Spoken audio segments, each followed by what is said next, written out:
Folks, we're going to have an adult conversation, one that you are probably not going to like. And frankly, that is okay. I want you to know that the average person cannot reach financial independence, financial freedom. It's just a sad state of affairs that the average person can't do it. Dion, do you agree or disagree? So I think people should have a drink ready because this is going to be that adult conversation that they might not want to hear. Because here is almost a mantra that I say in most of my videos, right? Hopefully people know the but not today and why I say but not today. But I also say, I believe the average individual can reach financial freedom in 10 years or less and make work completely optional, even if you're not starting from the best position. And this is the video where we clarify. Yeah, I because I'm don't not. think the average person can do it. I agree with you. I'll even be more black and white. Uh, I'm I'm no. I don't like gray. The average person can't do it. The average person can't do it. Yes. So when I say the average person can do it, I say that the people who reach financial freedom are average, right? 12% of people who have millions of dollars inherit it. So that's 88% are self-made. That's the Dave Ramsey study and Okay. the Millionaire Next Door study, right? Tens Okay. of thousands of people. So I don't think, and you and I have said this many times, so no insult, but I think you and me are kind of average, right? We don't have super I, rich parents that we don't have you know, our millennial Mike's looks, maybe whatever we're missing to be not average. But we are frankly below average on so many things. I mean that's there. Truer words have not been told. If people know our history, there's nothing about us that screams even average. We're below average, and at least I'll admit it, I'm a below average in lots of things in lots of areas. so throughout high school, I had two jobs and I graduated with basically a 1.1 GPA to get into the Marine Corps. Like that was, you don't get much more lower than average than the lowest average you can get to pass. But Strong 1-1. That's strong. when we talk about the average person, right? Mhm. Statistically average, I mean, I want to say 50% of the more people doing something makes it kind of the average. 60% of people in the United States don't have $1,000 set up for an emergency, right? They can't handle a $400 expense without going into debt. Even people making more than $150,000 a year, 50% of them are living paycheck to paycheck. This is the number that gets me the most. Between the age of 55 and 65, so you're right at the cusp of retirement, 48% of Americans have zero saved for retirement. So if we, that's I have to rub my eyes too when I think of that. When we talk about the average person doing that, we're not saying, because this was a great question, and I wish I can remember who, my memory is a trap sometimes, keeps things out or in. I don't know which way. But it was a great question. I actually wanted to make a video on it. Is what if everybody became a landlord? Mm. And it's because I keep saying the average person can reach financial freedom. And that's because the person with average means who changes from being an average person, stops living paycheck to paycheck, actually starts saving and investing for retirement, whether it's early or late, and is no longer doing what the average person does, making it seem like, well, the average person can reach financial freedom and retire early. Where are all the workers going to come from? Have you met You met 98% average? of the people? Right. That's funny. I got a comment the other day from a crash bro that basically said, there's this guy talking about everybody getting to 4 rentals. What happens to the world if everybody gets 4 rentals? I'm like, dude, you're just out of touch. I mean, that's it's just a So warped mindset. a crash bro makes a video and 4 days later it has 150, 200,000 views, no matter what the topic is. People are looking for an excuse. I talked to my nephew yesterday, which he's borderline genius, right? Because everybody always says between genius and insanity, it's a really fine line, which means he's right next to genius. He says, I listen to all of the Crash Bros because what he's doing is he's looking for the thing that they say that's consistent across all the channels, and then that must be the thing that's right. Oh, I couldn't really? even take the time to break that down to explain to him. And this is why you're going to work until you're 80. Yeah. You know what I think is really funny? The average crash bro rents. The average crash bro uh, turned to YouTube because they were not successful at their day job.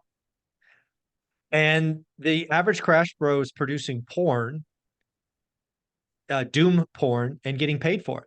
That's the person you choose to listen to? Okay, see you later. That's why you have the hardest job. I cannot stand the drunk idiots in the parking lot. They're just stupid. They're just so dumb. It annoys me. I think it's the most rewarding. I don't know if I've said this before, but this is why. So the analogy is, for anybody who hasn't heard it, is there's the Four Musketeers, if we include Millennial Sure. Mike as D'Artagnan, right? So I'm in the parking lot telling people financial freedom is possible, right?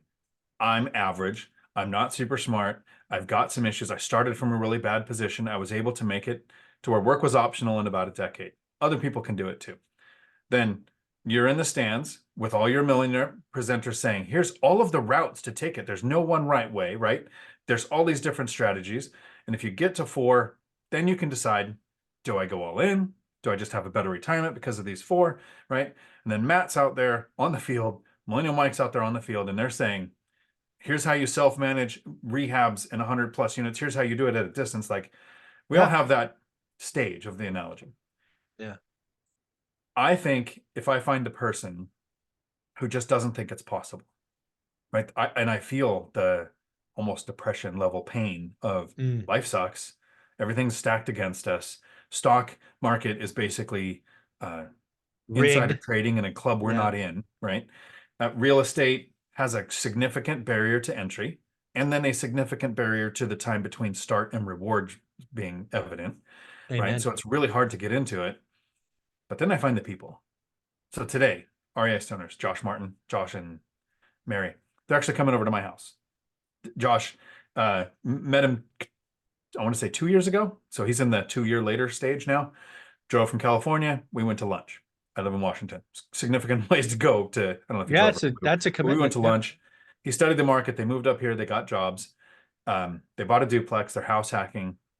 I connected them with lenders and agents and handymen, and one handyman kind of blew up in both of our faces. So that's how that goes sometimes. But I've been with him through this whole ride. When somebody does the one rental at a time and we interact with them and they go, okay, I have 10 units, now I have 14, that's a significant milestone. But to me, the reward is they didn't think it was possible. This was probably going to work until they die. And now they're on the property ladder. That's why I No, don't mind in the parking lot. let me agree with you. Being in the parking lot is where you're going to create life-changing moments, right? The people that you get from the parking lot to just believe that it's possible and thus get into the stadium is the most important part. None of this works without you. None of this works without you. I just can't do it. I can't take all of the arrows and the stupidity and the repetitive nature. And so I am so glad to be, brother in arms. I'll take the ticket at the gate. I've got you from there. But yeah, doesn't happen without you for sure. Well, I appreciate that. And so now the goal is somehow finding the narrative of, yes, the average person can reach financial freedom, but you have to find a way to stop being average. How do we Well, trigger that event? that's the key. That like I accentuated, hopefully people picked up on the word average when in the beginning. Hopefully that was clear that that was the word I was anchoring on. The answer is don't be average. And the really, really sad state of affairs is it doesn't take that much to not be average. It's So so if you talk to the average renter and you say, you're paying a mortgage, it's just not yours, the light bulb might come on. If you talk to maybe the average person and you say, house hacking could make this go a lot easier and maybe faster for you, the average person isn't going to do that. I don't know with each person what it's going to take to say there's another way. But I agree with you. For my first 4 years, we say the first 4 years is terrible. Its first 5 years are slow. They're going to happen anyway. Mhm. So I saved for 2 years, worked overtime, worked in a new field, lived in an apartment to rent out my house to get rental income on my tax returns so that I can buy a duplex. That sounds like a lot, but what did I do? I went to work for 2 years and I saved money. Like, Mm. it's not like I went out and developed completely new habits or changed careers or went off and pursued a trade school or a degree or something to make significantly more money. And then what I do for the next 2 years, saved for the next rental, one rental at a time, whatever path you take. Yeah, there's faster ones. You can recycle capital. You can do like the financial firefighter, cash out your retirement accounts, put a bunch of money to work, and realize that maybe growing that fast sometimes isn't as fun as it sounds, which he says often. Yeah, be average, but make those small changes. I was still the Yeah. average working single parent, working overtime. My side hustle, playing World of Warcraft kind of was at home so I could be with the kids, right? It wasn't go out and work another side hustle so that I would never see the kids. I had to find a way to monetize some of the time that I was with them. I think all of that is average with small tweaks. Yeah, one of the things, so I'm on a little bit of a health kick. I'm trying to get healthy, try to drop some weight, trying to run a marathon at the end of the year. I had a buddy talk to me over the weekend. I guess during the week, I have no idea what day it is most times. Anyways, he goes, Michael, do you know what the average female, how many pull-ups the average female would do? Right, because this person's a CrossFit trained athlete and he's a beast. And I went, I guess one. Average is zero. That's why a lot of the military and law enforcement agencies have a dead hang timer. You have to be able to hold on for 30 seconds or whatever the time is. And so, yes, average is a pretty low bar when it comes to physical fitness. Well, and the reason I use that example, because again, average is zero. It doesn't take, that's just a physical fitness one, but it's the same thing in finance. It doesn't take that much of a tweak to not be average. Save $100 a month, pay yourself first, have a buy box, look at it every day, cut out some of your friends. I mean, if I go back and I just think about the conversations I've had in the last week, Anna Kelly and I talked about, we talked about Dave Ramsey and Ramit Sethi and this whole thing about cutting out coffee. Basically, Dave Ramsey says, cut it out. I don't know, I forget what it was, 50 grand in 10 years. And Ramit's like, don't focus on the small stuff.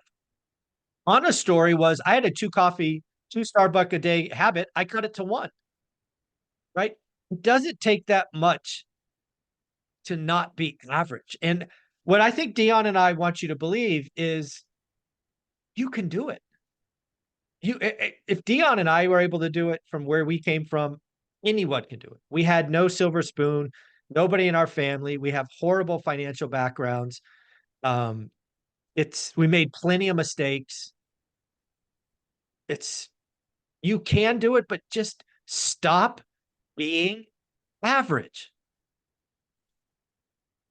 Which is going to take a plan and then Agreed. discipline to stick to it. And it doesn't have to be real estate. Like there's No. all of these paths to financial freedom, starting and growing a business to the point where it gets big enough for somebody else to run the day to day. Stocks, whether it's diversified index, dividend, whatever your method is. And sometimes it's a combination, right? I believe in the Charlie Munger method of focusing on one asset class, mastering it, and then diversifying later to protect your wealth. But an example is my neighbors. And they haven't given me permission to say their names, so I won't. But they live across the street. They had 11 rentals. And they're in their, I believe, 60s. They're divesting themselves of their rentals and buying dividend stocks because they've got their finances figured out. I believe they still are going to keep the house that they're in, which is a triplex. So they're still going to house hack and have that. What? Hacking at 60? Who would have guessed? Because it makes it able for you to have like the coolest old cars that you want and the boats and the trips and do all the things that they want. And that's kind of my purpose for house hacking is, Dave Ramsey would go, here's a budget, cut out these small things, the latte factor, right? And Dave's got some great advice, right? Oh, yeah. Don't use consumer debt, have an emergency fund. Like I agree with his first two rules and his seventh rule. They're amazing. Everything in the middle doesn't mesh with me, right? And I like Ramit's too of, don't worry about the small stuff. I went that route. I took my largest expense, right? Since I wasn't making six figures, my first 8 years of investing, I don't think I broke 60,000 until the eighth year when I made 61. So taxes weren't my largest expense like they are for most people. It was housing. And I house hacked. And instead of saving, $5 a day on whatever soda or whatever I'm going to drink, I saved $1,200 a month on where I was living, which It's a great unlock. had like a three-way impact. in order to make the 1,200 to pay where I was at, since it's taxed, you have to make 24% more than that. Mhm. And so that's the first thing. The second thing is I'm able to save $1,200 more a month. The third thing is my freedom number came down by $1,200. And then when I moved to Exactly. the fourplex, my freedom number was negative 2,500 because I was getting paid to live there, which is kind of like the duplex I'm in now, where within about a month and a half, I think the other unit will be rented. So no mortgage, other side rented out. Get paid to where you live. I don't I want financial freedom because I don't want somebody telling me what to do. And a budget is just me telling me what to do. So I've never Yeah. had one, and I don't want to have one going forward.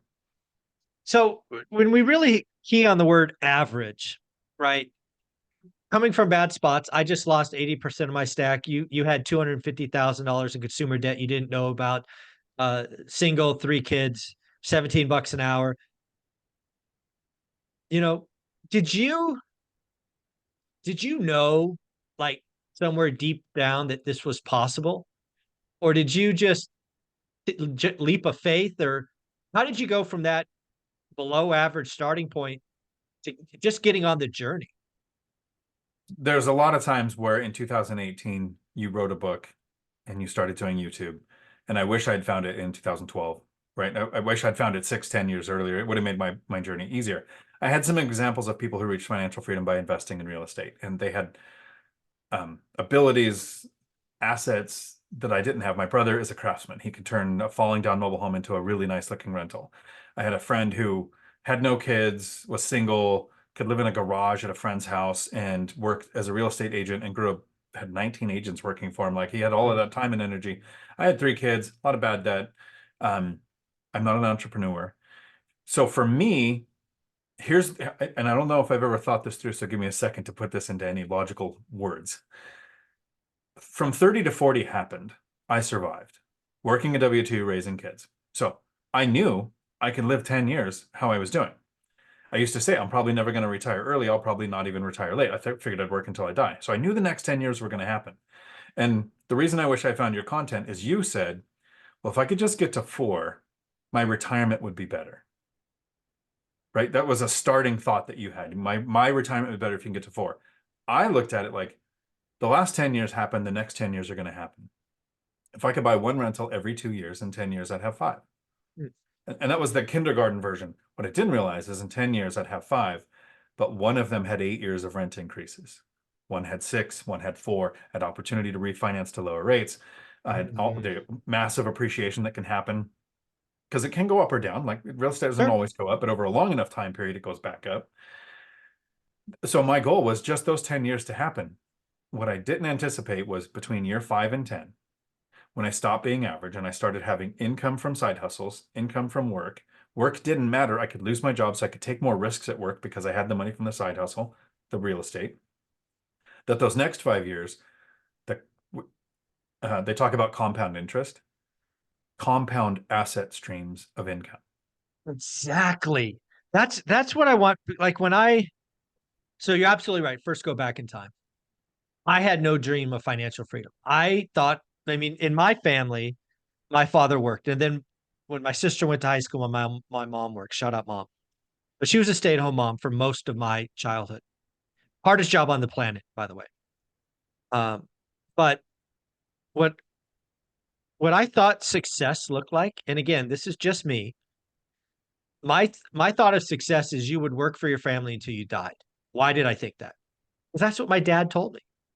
My dad was never around. He was gone before I got up and back after I went to bed. And when we saw him on the weekends, he he did whatever he did. And it's just that's what I thought success looked like. Dad works until dad dies. So I had no, I mean, even when we were starting and we had a few units, for me, it was only about having a better retirement. When I'm 65, life will be better. I will have options. But to your point, the asset compounding, the income snowball, the owning assets for a decade, it's the unlock. If you were not average at the beginning and sacrificed a little, and then you hold these assets for a decade, I like your chances. I like your chances. Yeah, me too. And I think there's a balancing act there of Robert Kiyosaki, the Brandon Turners of the world, to talk about the stack and the Monopoly. Mhm. I haven't played Monopoly in a billion years, so it's like 3 green houses, 1 red hotel. I think that's the order Four, of it. 4. So four. 4 green houses, 1 red hotel. You trade up, you trade up. I like the houses. I like the There's 30-year nothing fixed wrong. rate debt. There's nothing wrong with, like, most people should just do your model. Get to 8 or 10 or 12. Shoot, get to 4. 4 greenhouses are amazing. You don't need red hotels. No, the balloon payments, loan reevaluation periods, debt restructuring. If you Uh-huh. have a large portfolio where you have hundreds of units and you take a small portfolio percentage of it and you say, I'm going to put this to work in an appreciation play, or I'll have the cash flow to handle the balloon payment in 5 years. Sure. But for somebody like me that was just looking for the right amount of cash flow from the least amount of units, which, by the way, thanks for introducing me to Coach Carson. I've been looking forward to that meeting for a while.